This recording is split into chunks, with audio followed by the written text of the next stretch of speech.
ખેડૂત આંદોલનમાં ગઈકાલે ફાયરિંગમાં એક ખેડૂતનું મોત થતાં હવે મામલો બીચક્યો છે। ખેડૂતોએ દિલ્હી કૂચને 2 દિવસ માટે મોકૂફ રાખ્યો છે। ખેડૂત આંદોલનને લઈને તમામ અપડેટની વાત કરીશું આ વિડીયોમાં। નમસ્કાર, નવજીવન ન્યૂઝમાં આપનું સ્વાગત છે। હું છું જયંત દાફડા। પંજાબ હરિયાણાની સંભુ અને ખનોરી બોર્ડર પર ખેડૂતોના આંદોલનનો આજે 10મો દિવસ છે। ખેડૂતોએ દિલ્હી જવાનો તેમનો પ્લાન 2 દિવસ માટે મોકૂફ રાખ્યો છે। યુવા ખેડૂત શંભુકરણ સિંહના મૃત્યુ અને ખનોરી બોર્ડર પર પરિસ્થિતિ બગડ્યા બાદ ખેડૂતોએ આ નિર્ણય લીધો છે। બુધવારે સંભુ બોર્ડર પર સતત ટીયર ગેસના કારણે ખેડૂત નેતા જગજીતસિંહ ડલ્લેવાલાની તબિયત લથડી હતી। રાત્રે તેમને પટિયાલાની રાજેન્દ્ર હોસ્પિટલમાં દાખલ કરવામાં આવ્યા હતા। હરિયાણામાં ભારતીય કિસાન યુનિયન બુધવારે સંભુ અને ખનોરી બોર્ડર પર તણાવ પરિસ્થિતિ બાદ આજે રોડ બ્લોક કરવાની જાહેરાત કરી છે। સંઘ પ્રમુખ ગુરુનાનકસિંહ ચડ્ડુનીએ બપોરે 12 વાગ્યાથી 2 વાગ્યા સુધી રોડ જામ કરવાનું એલાન કર્યું છે। ખેડૂતોના આંદોલનમાં અત્યાર સુધીમાં 6 લોકોના મોત થયા છે, જેમાં 3 ખેડૂતો અને 3 પોલીસ કર્મચારીઓનો સમાવેશ થાય છે। મૃત્યુ પામેલામાં ખેડૂત જ્ઞાનસિંહ, ખેડૂત મનજીતસિંહ, ખેડૂત શંભુકરણસિંહ અને પોલીસમાં sub inspector Hiralal, sub inspector Kaushalkumar અને સબ ઇન્સ્પેક્ટર વિજયકુમારનો સમાવેશ થાય છે। ખેડૂત આગેવાનોએ ગઈકાલે દિલ્હી સુધી કૂચની જાહેરાત કરી હતી ને પોલીસે સતત ટીયર ગેસના સેલ છોડ્યા હતા, જેના કારણે ખેડૂતો હરિયાણામાં પ્રવેશી શક્યા ન હતા। સાંજ સુધીમાં સંભુ અને ખનોરી બોર્ડર પર પરિસ્થિતિ તંગ બની ગઈ હતી। સંભુ બોર્ડર પર ટીયર ગેસના ધુમાડાને કારણે ખેડૂત નેતા સરવનસિંહ પંઢેર અને જગજીતસિંહ ડલ્લેવાલાની તબિયત લથડી હતી। ડલ્લેવાલાને રાત્રે જ પટિયાલાની રાજેન્દ્ર હોસ્પિટલમાં દાખલ કરવામાં આવ્યા હતા।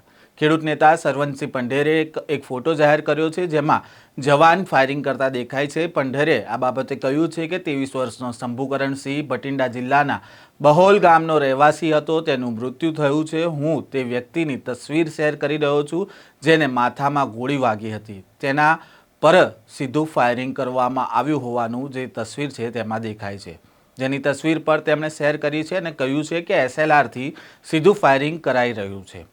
આંદોલનને લઈને હરિયાણાના 7 જિલ્લામાં ઇન્ટરનેટ પ્રતિબંધ 23મી ફેબ્રુઆરીની મધરાત્રે 12 વાગ્યા સુધી લંબાવવામાં આવ્યું છે। આ જિલ્લાઓમાં અંબાલા, કુરુક્ષેત્ર, કૈથલ, હિરાસર, જીંદ, ફતેહબાદ અને સિરસાનો સમાવેશ થાય છે। ખેડૂતો સાથેની બેઠકના 5મા રાઉન્ડને લઈને ગુરુવારે દિલ્હીમાં મંત્રીઓની સંયુક્ત બેઠક યોજાશે, જેમાં માંગણીઓની સમીક્ષા કરવામાં આવશે। આ બેઠકમાં ગૃહમંત્રી અમિત શાહ પણ હાજર રહેશે તેવું જાણવા મળી રહ્યું છે। સંબંધિત મંત્રીઓ પહેલાથી જ પોતાની સંયુક્ત બેઠક કરશે, જે બાદ અમિત શાહ છે તેમની સાથે ચર્ચા કરવામાં આવશે અને આ માંગણીઓ છે તેમને આખરી ઓપ આપી શકાય છે। આ દરમિયાન મંત્રીઓ ખેડૂત સાથે ચર્ચામાં આવશે અને તે માંગણીઓને અંતિમ સ્વરૂપ આપશે, જે પૂરી કરી શકાય। એવું પણ માનવામાં આવે છે કે કેન્દ્ર તરફથી આ છેલ્લી બેઠક હશે, જેમાં ખેડૂત સંગઠનો તરફથી સમજૂતીની તારીખ, સમય નક્કી કરવા પર ધ્યાન કેન્દ્રિત કરવામાં આવી શકે છે। કેન્દ્રીય મંત્રી અનુરાગ ઠાકુરે કહ્યું છે કે અમે પહેલાં પણ ખેડૂતો સાથે વાત કરવા તૈયાર હતા। અમે આજે પણ આ માટે તૈયાર છીએ અને આવતીકાલે પણ તૈયાર થઈશું। અમને આમાં કોઈ જ સમસ્યા નથી। છેવટે તેઓ પણ આપણા અન્નદાતા છે। UPA સરકારની સરખામણીમાં મોદી સરકારે ખેડૂતોને વધુ ફંડ આપવામાં આવ્યું છે તેવું મંત્રીનું કહેવું છે। હવે જોવાનું રહ્યું, ખેડૂતોએ 2 દિવસ મોકૂફ રાખ્યું છે તેમનું આંદોલન અને તેઓ ફરીથી પોતાની રણનીતિ બનાવીને આગળ વધવાનો પ્લાન બનાવ્યો છે। તેવામાં સરકારે પણ તેમને વાતચીત કરવા માટેનું આમંત્રણ આપ્યું છે। ત્યારે ખેડૂતો વાતચીત બાદ આંદોલનને સમેટી લેશે કે પછી પોતાની રણનીતિ પ્રમાણે દિલ્હી જશે? આ તમામ અપડેટ સાથે ફરી મળીશું। ત્યાં સુધી આ વિડીયોને લાઇક અને શેર કરવાનું ભૂલશો નહીં। વૈષ્ણવજન તો તેને કહીએ જે